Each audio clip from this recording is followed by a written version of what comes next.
Hello guys, good morning. Finally सकाळीच फटाफट सगळं मी माझा आवरून घेतला मेकअप करायला. आणि ह्या दोघींना घेऊन मला मेकअप करणं थोडं अशक्य होतं, पण धीरेनं ते नेहमीसारखं मॅनेज केलं. मी असा स्वतःचाच मेकअप केला होता बिकॉज मला दिवसभर उन्हामध्ये थांबायचं होतं. त्याच्यामुळे सनस्क्रीन वगैरे तर मी लावलंच होतं, पण मला खूप भीती वाटत होती की तो टिकेल की नाही, म्हणून बराचसा स्प्रे पण मी त्याच्यावरती छान लावला होता आणि बऱ्यापैकी मेकअप टिकला. हा असा काहीसा लुक क्रिएट झाला होता आणि जो की मी खूप घाई आणि गडबडीमध्ये रेडी झाले होते. तरी पण मी वेळेच्या जास्त वेळ घेऊन लेट झालं मला आणि आम्हाला निघायला लेट झालेलं. तरी पण ही अशी मी काहीतरी क्लिप घेतली, ह्या दोघांनी फोटो काढला आणि आम्ही निघालो जाण्यासाठी.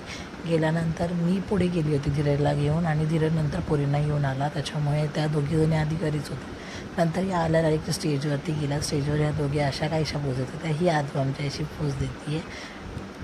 त्यांची काही दोघींची तयारी केली नसल्यामुळे मी ह्यांना लिपस्टिक लावत होते आणि आदू रडत होती. अमायरा आणि आदूचे असे काहीसे कॅन्डिड पिक्चर्स घेतले धीरजने. त्याच्यानंतर आम्ही काहीसे फोटोज काढले. आमचे काहीसे फोटोज काढले आणि नवरीबाईची झाली एंट्री.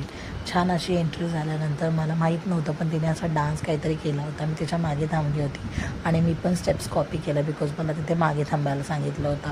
तर मग या अशा छोट्याशा होणार सोनी या घरची या गाण्यावर येण्याचा छान परफॉर्मन्स दिला. स्पीकरचा थोडासा इश्यू झाला इन मोमेंटला बिकॉज जो मोठा स्पीकर होता तो चालूच होत नव्हता. तर बारक्या स्पीकरवरती जो काही आवाज झाला त्याच्यामध्ये आम्ही छान डान्स केला.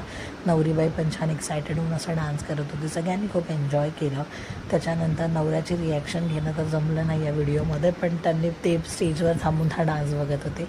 त्याच्यामुळे नवरीबाई आमची छान अशी डान्स करत होती आणि आम्ही छान एन्जॉय केलं सगळ्यांनीच. आणि सगळ्यांसाठी हे थोडं गाव ठिकाणी असं डान्स वगैरे कोणी जास्त करत नाही, पण आता सध्या तर ट्रेंड चालू आहे त्याच्यामुळे तर ते मॅन्डेटरी होऊन जातं आणि त्याच्याशिवाय लग्नाला मजाही येत नाही. नवरीबाईला एन्जॉय करायला एकच दिवस असा मिळत असतो हौशीचा आणि तो तिने असं छान करावं असं मलाही वाटतं की सगळे असे जसे संगीत मेहंदी असे फंक्शन्स असतात ते सगळ्यांनी असे एन्जॉय केले पाहिजेत आणि असं डान्स वगैरे पण केला पाहिजे. त्याच्यानंतर आम्ही हा डान्स झाल्यानंतर सगळ्यांची जेवणं वगैरे चालू होती आणि मग सगळेजणं प्रेझेंट वगैरे देण्यासाठी लाईनमध्ये थांबत होते. त्याच्यानंतर आम्ही हे दोघांचे काहीसे आणि आमचे अमायराने दोघांचे फोटोज काढलेले आहेत. हा धीरजचा पण तिनेच फोटो काढला.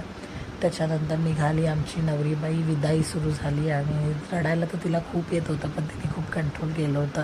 आणि मग नंतर आम्ही सगळेजण एवढे रडलेलो की सगळ्यांचे डोळे पाण्याने भरले होते आणि सगळेजण रडत होते बिकॉज ती एकुलती एक आहे आणि लाडाची आमची माझी ननंदबाई. तर मग असं त्यांचं विदाईचं हा कार्यक्रम होता. त्यांची आरती वगैरे केली आणि मग नंतर त्यांना विदाईसाठी आम्ही घेऊन गेलो.